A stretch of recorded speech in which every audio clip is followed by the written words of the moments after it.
Ang kwentong ito ay hango sa totoong buhay. Karanasan ito ni Mercito. Taong 1966, Josefina, Zamboanga del Sur.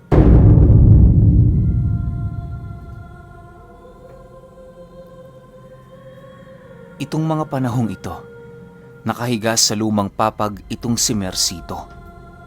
Akay-akay siya ng kanyang kaibigan na labis ang pagkabahala sa kanyang kalagayan. Papaikot ng bahay niya, naroon ang mga puno ng kalumpang na siyang nagbibigay lakas sa kanyang katawan noong mga panahong namamayag pa siya pagdating sa mga lihim na karunungan.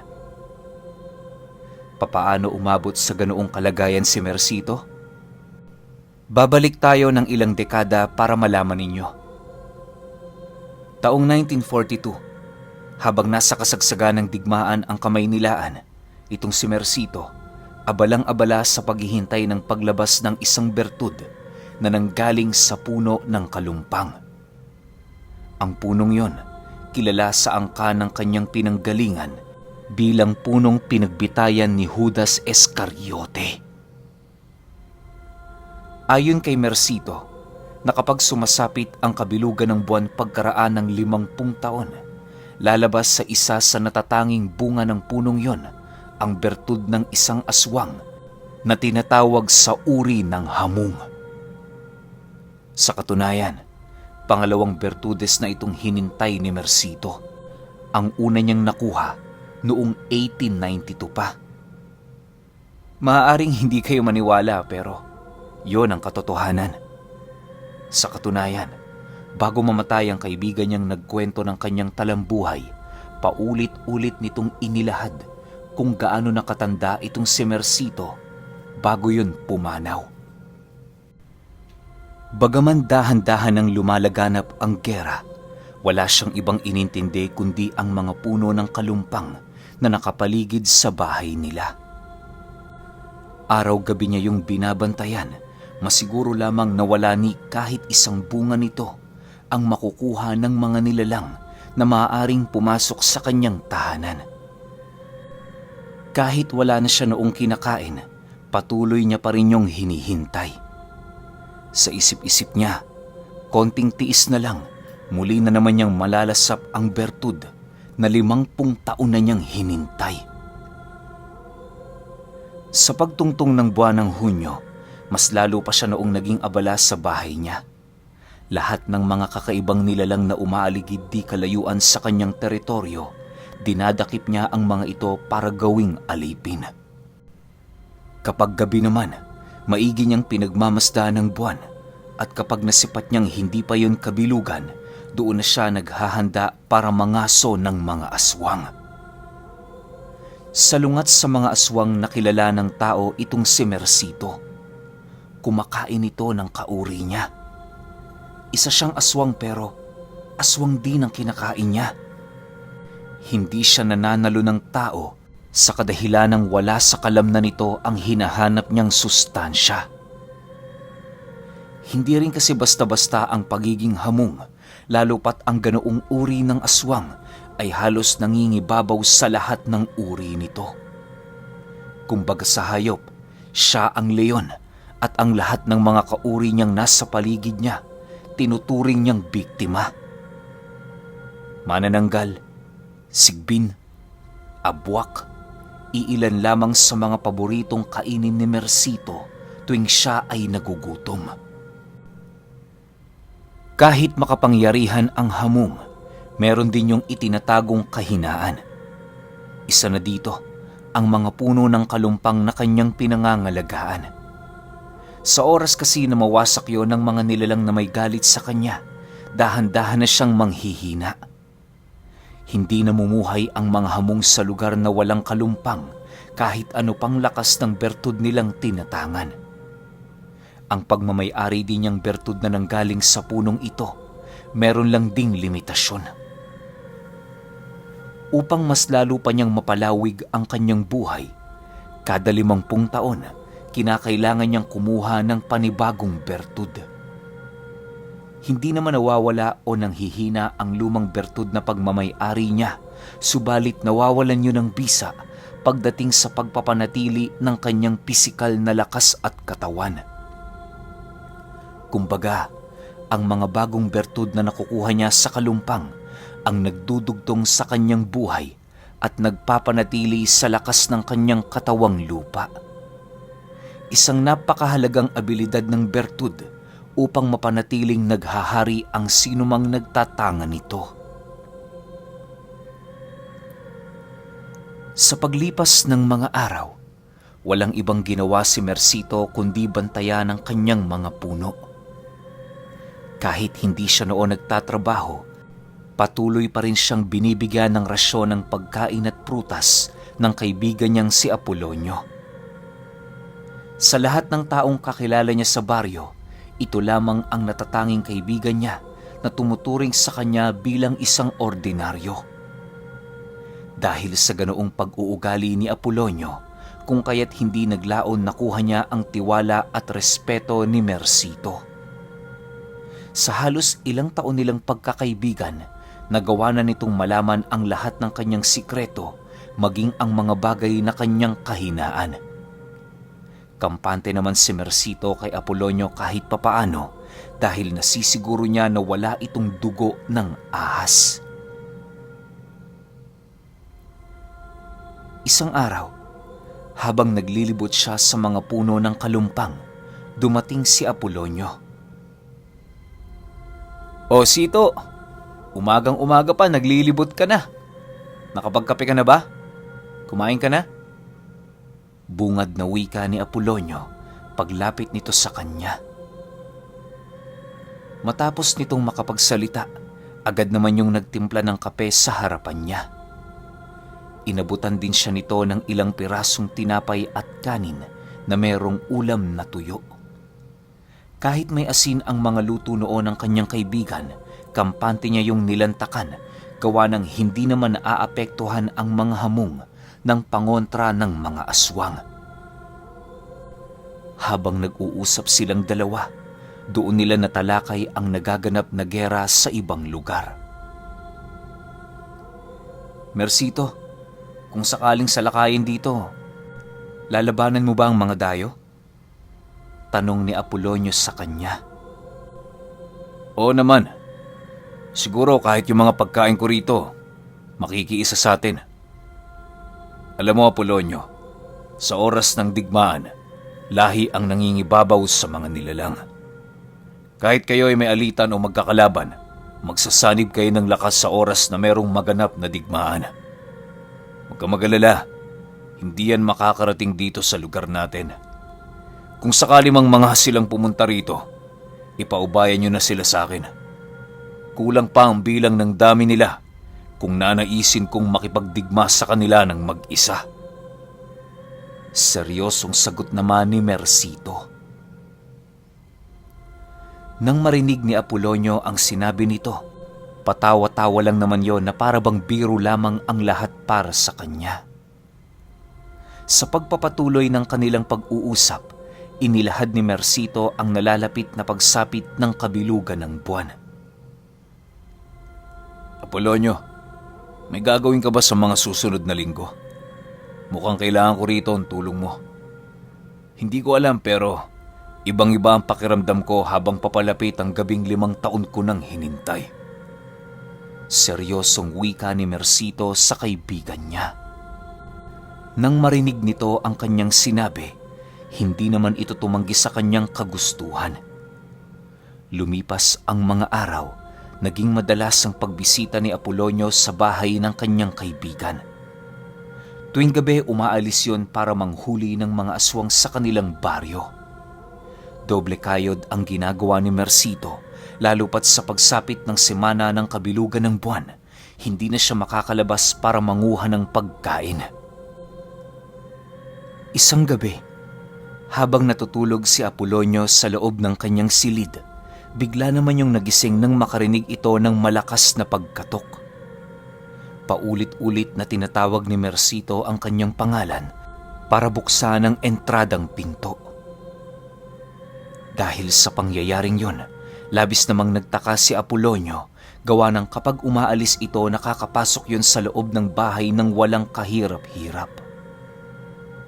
Sa pagbukas niya ng pinto, bumungad sa kanya si Mercito na merong daladalang bangkay ng mga hubot-hubad na tao. Nangangalingasaw ang amoy nito na parabang inilublob yun sa mga nabubulok na karne ng hayop. Pagpasok ni Mercito, dali-dali niya yung inilapag sa mesa at kasabay nito ang dahan-dahang pagbalik sa normal ng katawan niya. Kitang-kita ni Apolonio noong mga oras na yon ang kaliskis nitong unti-unting bumabaon sa kanyang balat. Nawawala na din ang malaahas nitong buntot na merong napakatulis na dulo. Ayon kay Mercito, ang buntot niyang yon ang karaniwang ginagamit niya sa pandakip sa mga ordinaryong aswang. Naglalabas ito ng isang napakatulis na buto na kapag tumama sa balat ng aswang, kusa yung nawawala ng malay. Kadalasan, kapag gabunan ang kanyang tinutugis, ginagamitan niya yon ng ibang abilidad na nanggagaling sa kanyang mga pakpak.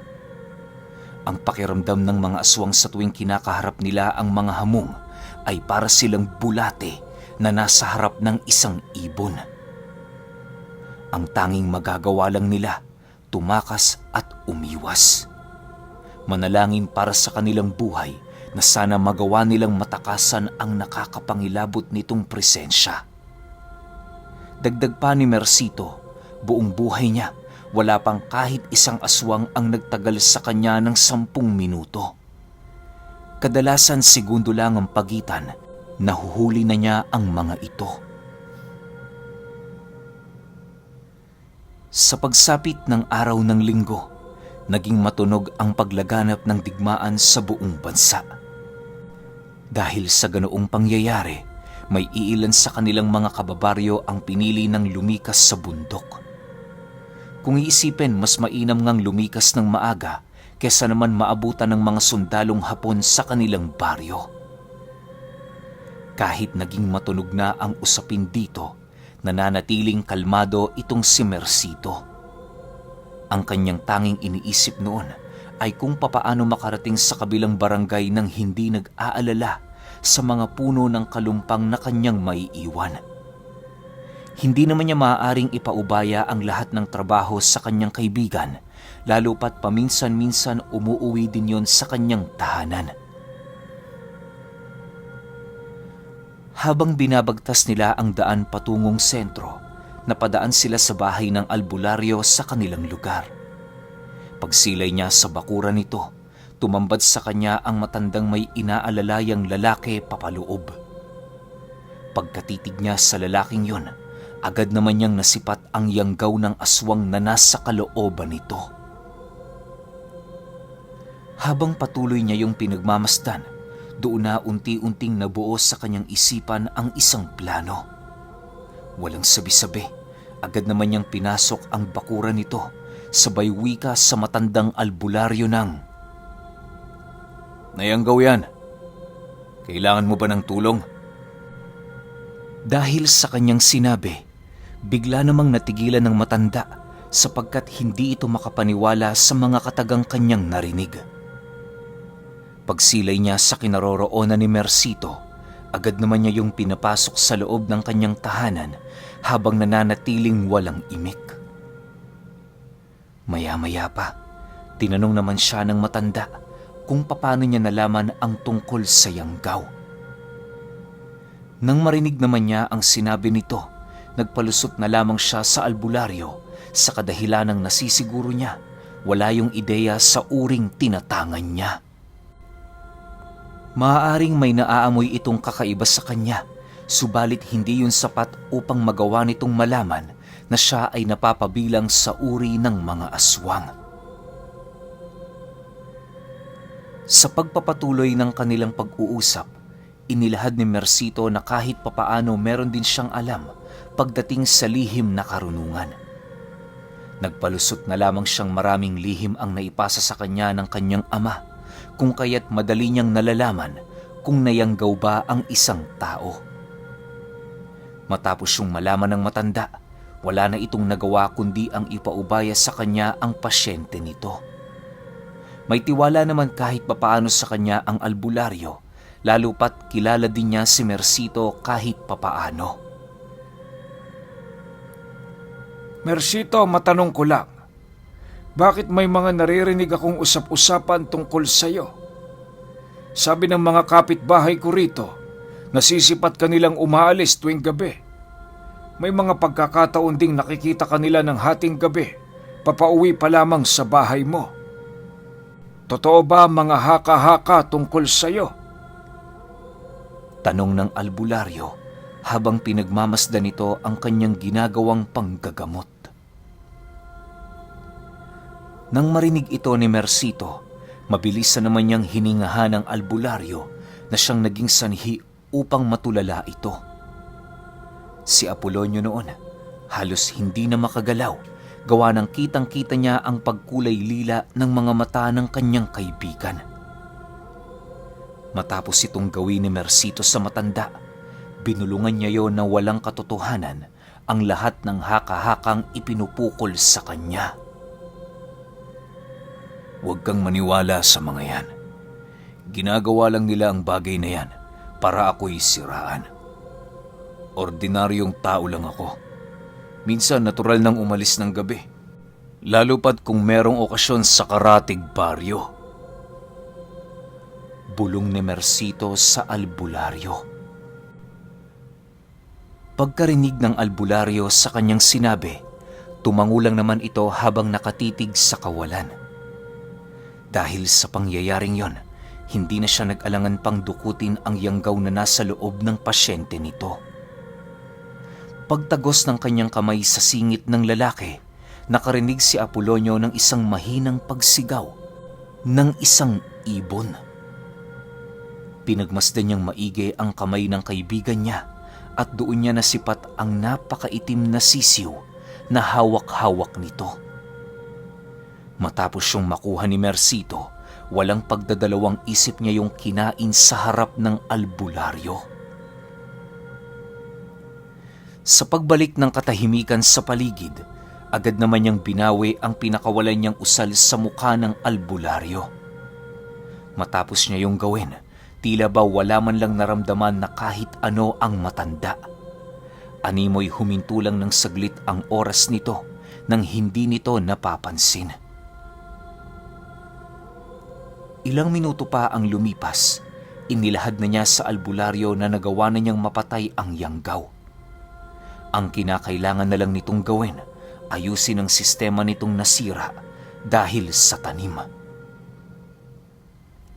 Nang marinig yon ng manggagamot, labis-labis naman ang pasasalamat nito sa kanya, gawa ng ilang araw na din niyang nagiging kalbaryo ang pasyente niyang yon.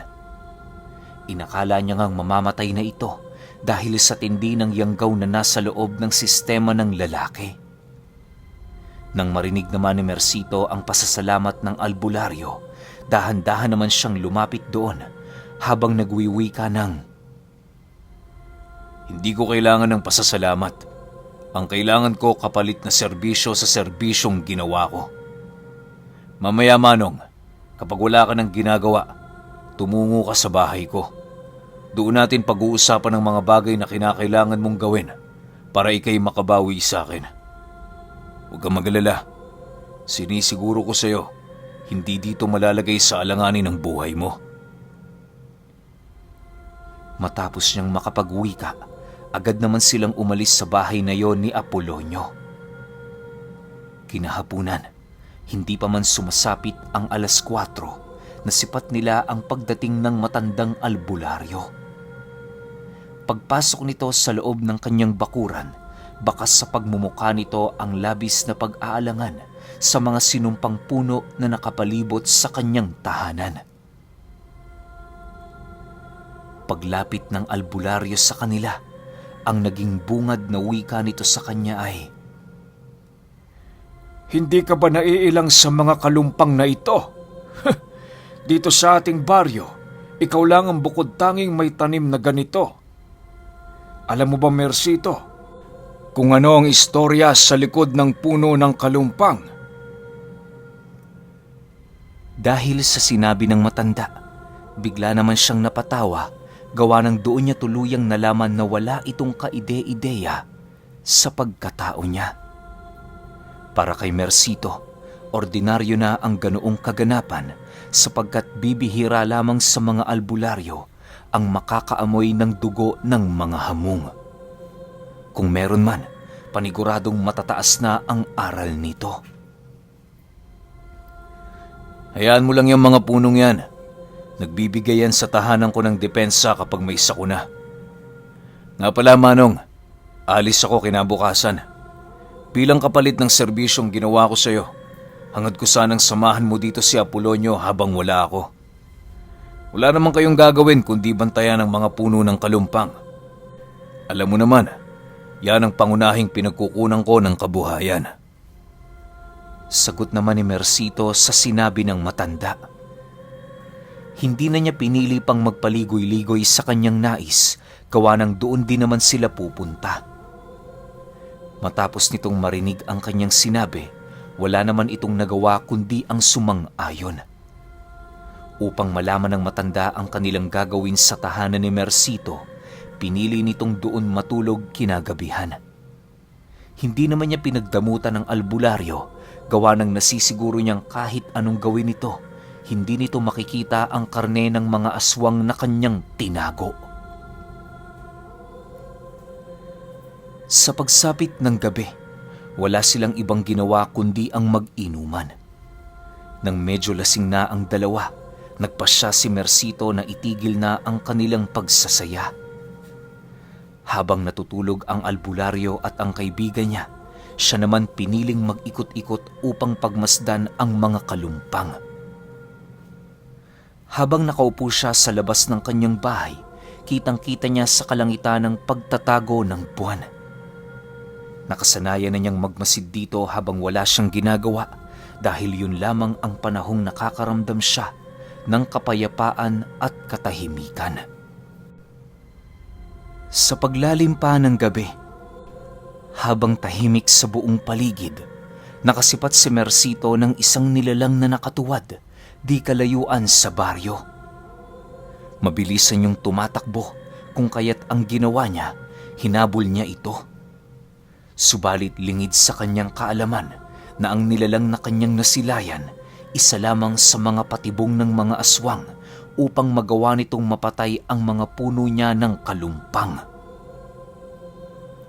Sa pagdating niya sa kinaroroonan ng nilalang na kanyang nasipat, laking gulat na lamang niya nang makita niya ang kanyang bahay na pinagkukumpulan ng mga anino ng mga nilalang. Ang iilan sa mga ito, buong lakas na tinitibag ang mga puno ng kalumpang na nakapaligid sa kanyang bakuran na siya namang labis na nagbigay galit sa kanya. Sa sobrang pagmamadali noon ni Mercito, segundo lang ang lumipas nang bigla siyang lumitaw sa harapan nito. Isa-isa niyang kinagat sa ulo ang mga aswang at kasabay nito ang pagbalda niya sa mga nilalang na nangahas na pumutol ng mga punong kanyang inaalagaan. Sa isang iglap, tuluyan namang nalagas ang grupo nito. Ang natira na lang ay ang mga aswang na naaktuhan niyang nagpuputol ng puno. Habang gumagapang ang mga nilalang na yun papalayo, paisa-isa naman niya yung pinagsasasaksak ng kanyang matatalas na kuko habang patuloy na nag-aangil. Pagsilay niya sa isang binatilyong aswang na nagpupumilit pa ring balata ng puno ng kalumpang, dahan-dahan niya yung hinawakan sa ulo habang galit na nagwiwika ng, "Sa tingin mo anong ginagawa mo? Kaninong lahi kayo napapabilang?" Nang marinig ito ng binatilyong aswang, tumawa lang naman ito habang patuloy na dumuduras sa lupa ng dugo. Dahil sa kapangahasang ginawa nito, buong lakas namang itinarak ni Mercito ang kanyang matatalas na kuko sa dibdib ng nilalang.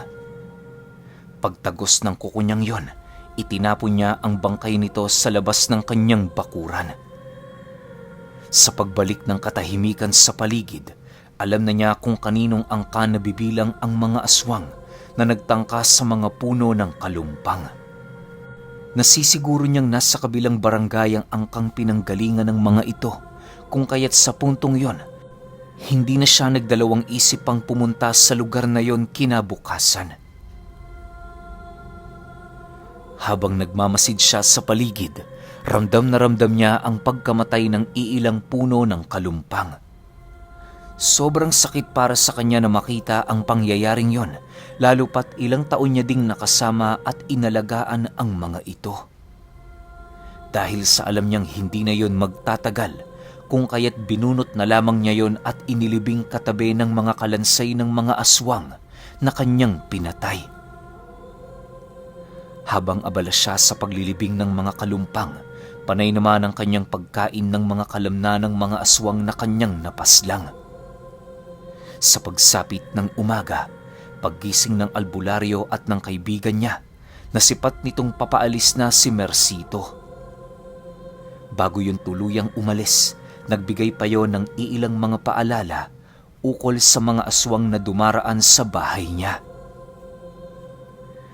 Nang marinig ito ng matanda, agad naman niya yung sinagot ng, "Huwag kang mag-alala, Mercito. Habang wala ka, magtatanim ako ng mga pangontra dito. Walang makakagalaw na kahit sino sa mga kalumpang na yan hanggat narito ako." Okay, ito na. Pinakahinihintay niyong lahat at maraming nagre-request sa inyo na maglapag tayo ng series. Tapos ang matindi pa nito, hindi to ordinaryong series kasi kung pakikinggan nyo ng buo yung kwento tapos iintindihin ninyo, galing pa sa sinaunang panahon nitong si Mercito. Isipin niyo 1800s, napakatanda na nito. Pero nagpapalakas sa kanya, yun nga, yung punong pinagbitayan kay Judas. Doon kasi nanggaling yung bertud niya. Ako sa buong buhay ko, first time ko marinig to, lalo na yung hamung, kaya alam kong kapanapanabik to. Isa pang matindi, dagdag ko lang din. Aswang yung pagkain ng aswang, kaya alam natin na talagang bakbakan ng magaganap dito kasi kainan ng lahi ito di ba? So episode 2, lapag kagad natin yun. Siguro kung di mamaya, baka bukas ng umaga. Kaya pahintayin na lang ako. Salamat.